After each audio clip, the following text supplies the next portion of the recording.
ส่ด้วยเนาะมาใส่เลยก็ยังให้เพิ่นมาใส่สายด้วย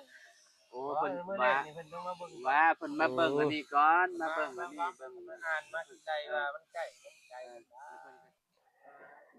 พี่น้อยเนาะเปิดคลิปเปิดภาพมาก็อยู่บ้านทรงเรือนซานของน้องป๊อปพี่น้อยเนาะต้นเสาก็ได้ลุกขึ้นมาอยู่ใต้ทุนบ้านของนาบ่าวของน้องป๊อปเรียบร้อยพี่น้อยเนาะไว้หันยันว่าตากแดดตากฝนช่วงนี้หน้าฝนซ้ำเนาะบ่าเสาก็มาเรียบร้อยพี่น้อยเนาะครบเรียบร้อยเด้อพี่น้องเด้อเนาะต้นเสาพื้นฐานของบ้านมาแล้วพี่น้อยเนาะรายการยังมีข่าวดีพี่น้อยเนาะทางบ่าวลีสะพาน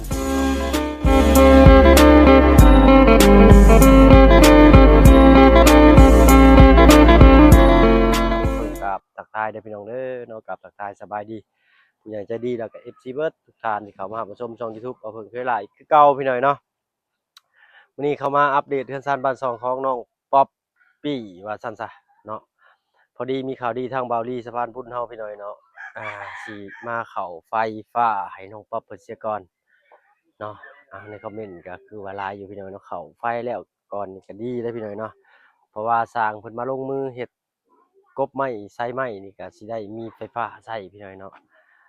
จักสิราคาเท่าไรก็รอฟังเบิ่งรอลุ้นเบิ่งพี่น้อยเนาะน่าสิเป็นคืนนี้หรือว่าจักหน่อยนี่แหละพี่น้อยเนาะทางทีมงานสร้างเพิ่นสิเข้ามาเบิ่งไฟฟ้าให้น้องเพิ่นพี่น้อยเนาะเดี๋ยวจังหน่อยจะเข้าไปถามทางน้องป๊อปเพิ่นว่าทางเพิ่นโอ้ร่วมกันในราคาเท่าใดพี่น้อยเนาะนี่ก็เป็นบาร์เซาแบบประกบคือเก่าเด้อพี่น้องเด้อเนาะที่ปาลุง FC เฮามักเนาะหรือว่าเพิ่นให้มาว่าแบบนี้เนี่ยมันสิมาตรฐานเลยเนี่ยนะก่อนพี่น้อยเนาะก่อนที่แบบว่าเสาเคียงตั้งหั้นนะเนาะเราทานน้องเพิ่นจักหน่อยพี่น้อยเนาะกำลังพากันกินตำส้มตำไปเมื่อกี้พี่น้อยเนาะบ่แม่นโทรมาแล้วบ่ล่ะพี่น้อยเนาะเอาทางน้องป๊อปเฮาพี่น้อยเนาะโอ้ยเป็นจังได๋เด้น้องบ่ได้พบพ้อกันแต่หลายมื้อเลยได้นี่ก็ว่าอยู่บ่เห็นสบายดีเด้อน้องป๊อปเด้อโอ้ยได้เสื้องามเนาะโดยใส่หมุนๆมึงอยู่จักบาทหนึงอะหมุนๆโอ้โตเนาะเสือบ่จันพี่น้อยเนาะเอ่อผู้บริโภคหลักๆก็เป็นบ่ผึ่งพี่น้อยเนาะมีหลายโตอยู่พี่น้องทางบ่ผึ่งมีอยู่4โตฟ้าซองแดงซองสั่นขาวแดง เนาะทั้งเอาไปแจกคนน้ำแน่พี่หน่อยเนาะโดยเป็นอะไรคือว่ามีข่าวดีเรื่องพื้นไฟแม่นจังน้อยแล้วเพิ่นสิมาเอาเขาไฟให้ปูแม่นเพิ่นโทรมาบ่เมื่อกี้นี่นะเขาโทรมานำเพราะว่าเพิ่นบอกว่าสิมา4โมงโดยแต่ว่านี่4โมงใกล้แล้วยังบ่เห็นมายังบ่เห็นมาอยู่เพิ่นโทรมาตามบ่หรือว่าเจ้าโทรตามเพิ่นไปโทรตามเพิ่นอ๋อเพิ่นว่าแนวใดบาดนี่เพิ่นบอกว่าเดี๋ยวจังน้อยสิมาโอ้จักหน่อยสิมาโอ้ยแต่ก็เพิ่นสิดึงมาแต่เช้าได้น้องเช้าใกล้ๆนี่บ่ยังบ่ฮู้คือกันถามเพิ่นมาอีกเทื่อนึงเนาะพี่น้องเนาะมาเบิ่งเช้ากันพี่น้อยเนาะก็นี่แหละก็บ่ไกลพอดีคักบ้านน้องเพิ่นเนาะโอ้ตอนนั้นยังอาบน้ำอยู่ขอโทษขออภัยหน่อยเนาะเอาเนาะทางเบาลี่บ่น้องป๊อปโดยทางเบาหลีทางเบาลี่เพิ่นพี่น้อยเนาะโดยเท่าไรน้องราคาเพิ่นฮู้อยู่บ่เพิ่นบอกว่า6,500,000 6,500,000โดยคือว่าถูกเด้อพี่น้อยเนาะ6,500,000นี่โดยแล้วแต่ระยะทางเด้อพี่น้องเด้อเนาะใกล้หรือว่าไกลเนาะสายฟืนสายไฟเพิ่นเพิ่มมาเท่าไรเพิ่นคิดเป็นระยะทางเนาะในอ่ามูลค่าของชิ้นงานเพิ่นคือกันพี่น้อยเนาะถ้าเกิดใกล้เซาจังซี่ในราคานี้ก็คือว่าโอเคเลยพี่น้อยเนาะเพิ่นสิดึงไว้ใช้ก่อนอันนี้ไฟนี่ก่อนบ่เอาไว้ตัวมันไกลก่อนเลยเนาะให้เพิ่นเผื่อสายไฟไว้เพิ่นม้วนไว้ข้างเรือนนี่จักหน่อยหนึงก็ยังดีเนาะเพื่อว่าเจ้าสิได้ตั้งขึ้นพุ่นได้ก็สิได้ดึงไปเลยนะจังบ่ได้มีสายต่อเนาะโอ้แสดงความดีใจนำน้องเด้อน้องเด้อเนาะทางบ่าวเพิ่งยังบ่มียังบ่สมทบน้องเพิ่นอยู่พี่น้อยเนาะเอาลุ้นเบิ่งเติมอีกพี่น้อยเนาะตอนนี้งบบ้านเจ้ามีเท่าไรแล้วน้องป๊อปก็บ่ฮู้คือกันแต่ว่าได้ยินเมื่อกี้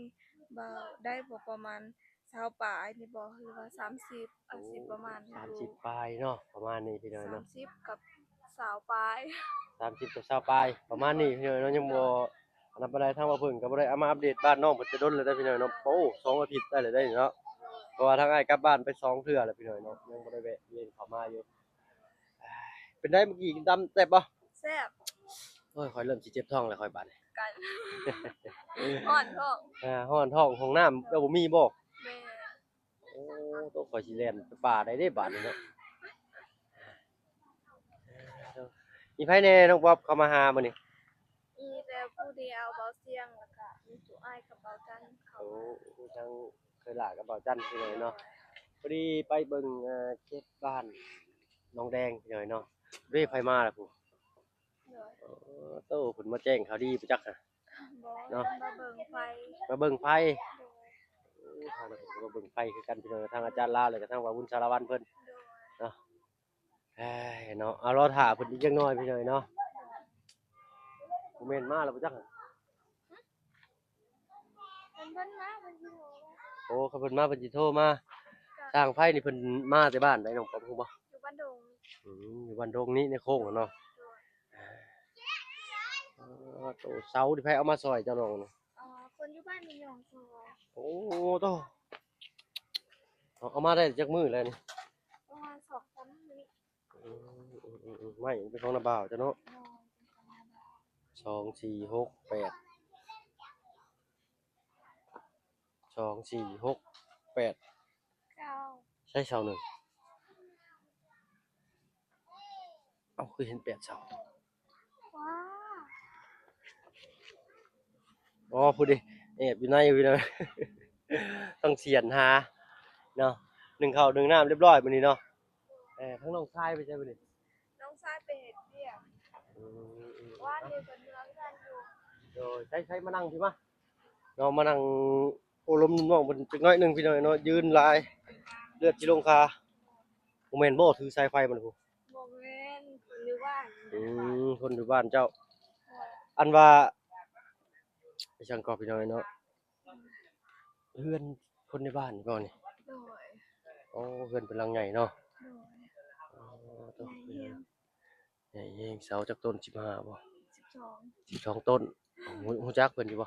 ก็จัก ฮู้จักเพิ่นอยู่ โดยคนบ้านเดียวกันเด้ เลยบัดเฮือนน่ะบ่าวเจ้านี่เพิ่นอยู่จักคนน้องพร้อม น้าบ่าวเพิ่นนี่ แม่นน่ะ หาคน อยู่เฮือนเพิ่นนี่5คน โดย โอ้เนาะคนไฟฟ้าก็ดึงไปเพื่อนเพิ่นนี่แหละเนาะนี่เนาะ เอาป่านนี้สมมุติว่าดึงไฟเขาแล้วก็ถ้าว่าทางนั้นเพิ่นอันนั้นก็สิให้เพิ่นต่อนํอยู่บ่ระบาด น้า จ้ะ บ่าวนี่ แม่นเลย ก็ตอน้ำมันเพิ่นอยากตอก็ให้เพิ่นตอ มันจะง่ายเนาะ โดยก็เสียน้ำ เสีย กัน เสียน้ำกันก็ง่ายกว่าอีกหน่อยเนาะ แต่ถ้าเพิ่นยังบ่อยากตอยังอยากใช้นำอันนั้นก่อนก็บ่เป็นหยังเราแต่แบบเคารพในการตัดสินใจของน้าบ่าวเพิ่น เลย โด เนาะ ยแนวใดก็ได้เบิด ใช่คือว่าเห็นได้โทรศัพท์ใหม่บ่ แม่นยังบ่เห็นเลยเหรอ แม่น อันนี้แก อะไร Samsung โอ้ย Samsung ใครเอามามอบให้น้องนี่คือคักแท้นี่ อันนี้นะ แม่ อัน น นี้มาทางเบาตูน บ่ตูน โดดแต่ว่ามี2เครื่องอีกเครื่องหนึงทางเบาเสียงเพิ่นให้น้องสาวเขาอีก อืม โดย ทางบ่ตูนนี่อยู่ทางเจ้าทางบ่เชียงนี่ก็เลยให้ทางน้องสาวเลยเพิ่นซื้อมาชนกันว่าซั่นจ้ะ โดย เอาพี่น้องเนาะ โทรศัพท์ก็คือกันเลย โทรศัพท์รุ่นเดียวกันยี่ห้อเดียวกันเลย โดยแต่อัดความจำอาจสิต่างแน่ หน่อยหนึง อืม เนาะเอาได้จักมื้อไปซื้อมาให้จักมื้อเลย ก็โดนเติบระบบได้ประมาณทิศปลายบ่ประมาณนั้นแหละประมาณ2ทิศหรือว่าทิศปลาย ดีใจกับน้องเพิ่นพี่น้องเนาะ เนาะ เอากำลังดีขึ้น โดย เป็นขั้นเป็นขั้นตอนไปพี่น้องเนาะ โดย ตอนนี้เสาก็ได้ครบแล้วเนาะ โดย ไม้ยังไม้บัดนี้เด้อเนาะยังไม้กับค่าสร้างพี่น้องเนาะแล้วก็หลังคาแล้วก็ไม้เชล่าบานประตูใบประตูบานพับแล้วก็ประตูหน้าต่างเนาะเป็นประมาณนั้นพี่น้องเนาะไม้นี่ก็ประมาณ20ปลายถึง30พุ่นแหละพี่น้องเนาะเรือนเก่าต้นจักหลังเลยบ้านหลัง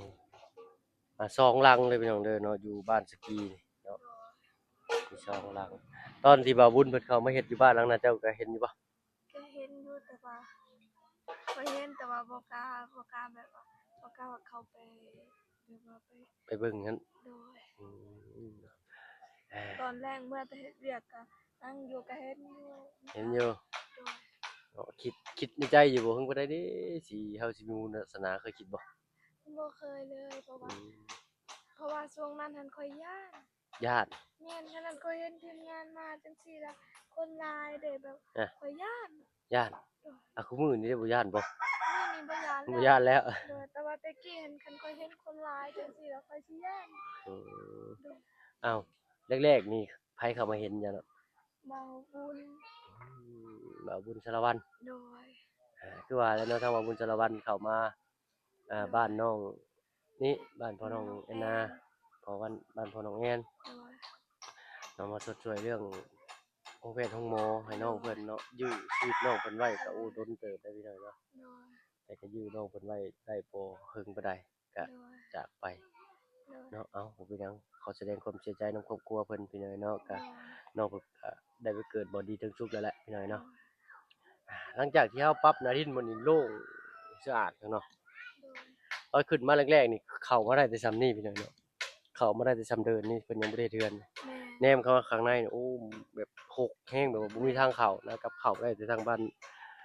นาบ่าวเพิ่น โดย เนาะบ้านน้องแอนนั้น โดย เออ เมื่อกี้มีแต่ต้นไม้ต้นกล้วย แม่น แม่แล้ว ต้นบ ก็ กต้นวาย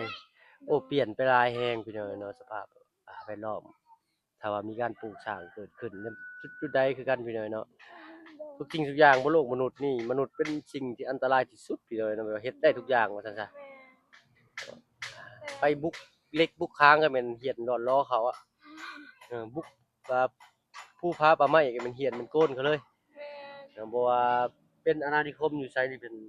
ที่เริ่มแบบแปลนก็เป็นบ่อนพักบ่อนเช่าปลูกสร้างขึ้นมาโอ้ข้อยเริ่มเจ็บท้องแล้วได้บัดนี้เนาะกินตำมื้อนี้ร้อนแฮงมื้อนี้มื้อนี้หมู่บ่ได้มาลิ้นนะบ่ โดยมื้อนี้บ่ได้มาลิน บ่ได้มา โดย มีไผในหมู่เจ้าหลักๆเลยเนาะ น้องน้ำ น้องน้ำบ้านใดน้องน้ำนี่ บ้านสตุ้ม ฮะ สิฮอดบ้านสตุ้มนั่นแหละบ้านดงใน อ๋อ ก็ได้ บ้านจะซึม บ้านดงใน อ๋อบ้านดงใน โดยแบบนี้ก็ได้ สาวน้ำน้องน้ำเพิ่นสิมาแกงหน่อไม้อะเนาะ โดย แล้วก็มีไผอีกผู้หนึงบัด ก็หลายคนอยู่น้องเลี้ยงนะ โดยน้องเลี้ยงแล้วก็มีไผอีกผู้หนึงที่แกงหน่อไม้เจ้ามื้อน่ะ น้องอ้อย หึ น้องอ้อย น้องอ้อย โดยผู้ที่เพิ่นมาแชทหามาขอความช่วยเหลือทางน้องเตี้ยงนั่นนะ โอ้น้องอ้อยนี่อยู่บ้านอะไรก็บ้านนาหอนบ่ บ่แม่นบ้านอันนี้เด้บ้านชะแล้วนี่ มันซะแล้ว โดย หมู่เจ้าผู้น่าชื่อหยังซะอันที่อยู่บ้านนาหอนะ อ๋อนั่นบ้านตะนางน้องดอน โนบ้านบ้านตะนางหน่อยเนาะเคยพาเบาลี่เคยพาเขาไปบ่เคยพาเบาลี่เขาไปบ่เนาะ โดยไปเทื่อหนึง เป็นได เอามารถ เมารถ เป็นคำตอบที่เรียบง่ายและเมื่อยแห้งพี่น้อยเนาะเมารถเรา เมารถแต่ฮอดเฮือนเพิ่นหั่นแบบว่าก็ดีคือกันไปหาหน่อไม้จนบ่อยากเมื่อหน่อไม้ป้า ไม่ลายบ่ แม่นหาง่ายแฮงก โอ้ ว่า ลูก บ้ เข้าไปมื้อหน้าชวนอยู่หั่นนี่เด้อ โดย มื้อหน้าไปกับไผได้มื้อน่ะ บ้านนั้นเบาลีน้ำแล้วก็น้องน้ำ โอ้เว้าดีทั้งน้องน้ำ โดยแล้วก็ไปหาน้องดอนเลยกับน้องดอนนะ โดย เพิ่นน้องดอนเพิ่นอยู่วงใดเนี่ยเนาะ อยู่เข็มทางเลย เส้นทางมื้อน่ะออกมาจากบ้านนั้นว่า แต่เตือง บ้านละเตื้องเครื่องใจก็เห็นรถบริจอดอยู่เพิ่นเนาะก็เลยจอดถามชาวบ้านเพิ่นก็จักซี่ไปทางใดจังซั่นน้องๆเพิ่นพากันเข้าป่าลึกเด้อเนาะเข้าหาหน่อไม้ บ้านใดอยู่เทิงหั่นแหละไอ้เฮ็ดบ่ไอ้ ในภูอันที่เพิ่นปลูกมันนั่นบ่ แม่ไอ้ขึ้นไปไอ้เห็นรถว่ามันโล่งดิ โอ้บ่เคยขึ้นหั่นจักเทื่อพี่น้อยเนาะเอาไว้โอกาสหน้าเนาะเอ้ยน้องชายก็บ่อยู่แม่เจ้าคือบ่ค่อยเห็นเนาะ แม่ข่อยหั่นมื้อนี้หั่นจักเพิ่นไปไสเพิ่นไปชายแดนบ่ อืม แต่ว่าไปคืนแห้งเขาเจ้า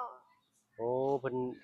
ไปคืนแห้งคือว่าไปส่งแห้งเพิ่นเนาะ โดยแต่ว่าอาจเพิ่นสิไปเอาแห้งก็บ่จักคือกัน อืม เพิ่นบอกว่ามื้อนี้หั่นพักก่อนเด้อ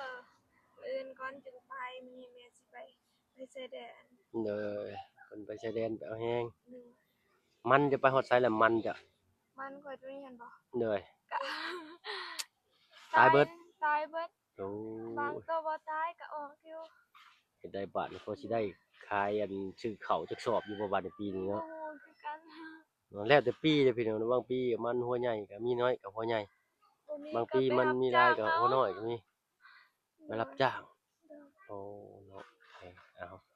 เฮายังบ่สิ้นสองมือเขาก็ต้องดิ้นต่อไว้เนาะน้องเนาะ เด้อ ได้เฮ็ดได้แล้วเอาเวียกอยู่บ้านดงได้ซะเซาไปเฮ็ดได้บ่ อ๋อสิไปเฮ็ดแต่ว่าต้องเสียหญ้ามันอีกส่วนหนึง อืม ยัง มัน บ่ ส่วน แล้ว หนึง เทื่อโดย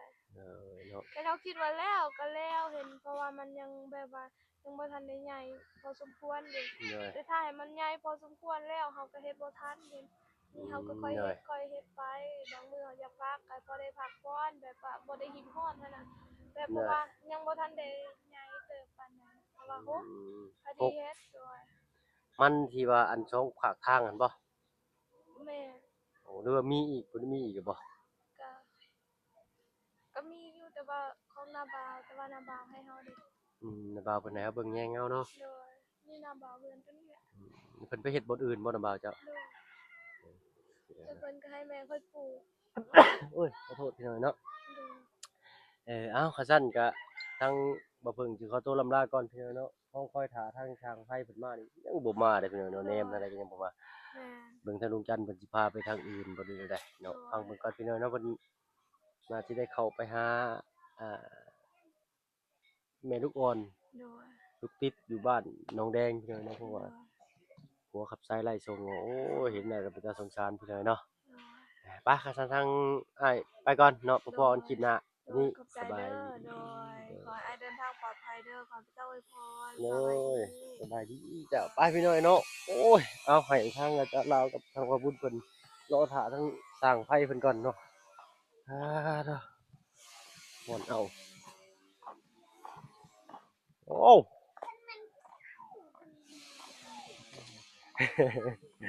สบายดีจ้ะโอ้ยรอท่าสร้างไผยังบ่มาเทื่อเหนื่อยเนาะมีแต่สิไปทางอื่นก่อนแล้วสบายนี่เนาะ มาบ่ โอ้ใช้ลงโทษเบิ่งอยู่หั่น เจ้าเพิ่นมา เพิ่นก็บางทีเพิ่นก็ เอ เลิ อ กการเพิ่นสิมาพี่ 5 โมงพุ่นเลยเนาะเพิ่นเลิกการเนาะ เอามาเบิ่งซื่อๆแล้วว่า ก็ใส่ด้วยเนาะ มาใส่เลย ก็ยังให้เพิ่นมาใส่สายด้วย โอ้ เพิ่ เพิ่ น น มื้อแร ว่าก นี่เพิ่นต้องมาเบิ่ง ว่าเพิ่นมาเบิ่งอันนี้ก่อนมาเบิ่งอันนี้เบิ่ง มาอ่านมาใจว่ามันใกล้ แล้วเพิ่นก็สิเอาทรายมาอันนี้ให้บ่แม่นว่าสิมาเลยสิมาลงให้ เล โลด ยมันบ่แล้วเนาะ อืม มันจะมาเบิ่งตัวจริงก่อนนี่ใส่ชุดใส่ เลย ใกล้แล้วมันบ่ได้ใกล้ปานใด นี่พี่น้อยเนาะ วัน5โมง ต้นไฟมานี่เสาไฟเนาะข้าซั่นมีแต่ไปทางอื่นก่อนเด้อเด้อเนาะไปพี่น้อยเนาะไปขอพรคลิปหน้าพี่น้อยเนาะสำหรับคลิปนี้ถ้าบ่เพิ่นขอตัวลำลาแล้วพี่น้อยดีมีแฮงเบิดสุขส่วนเข้ามารับชมช่อง YouTube บ่เพิ่นคือละอีกคือเก่าอะไรพี่น้องสบายดีจ้ะ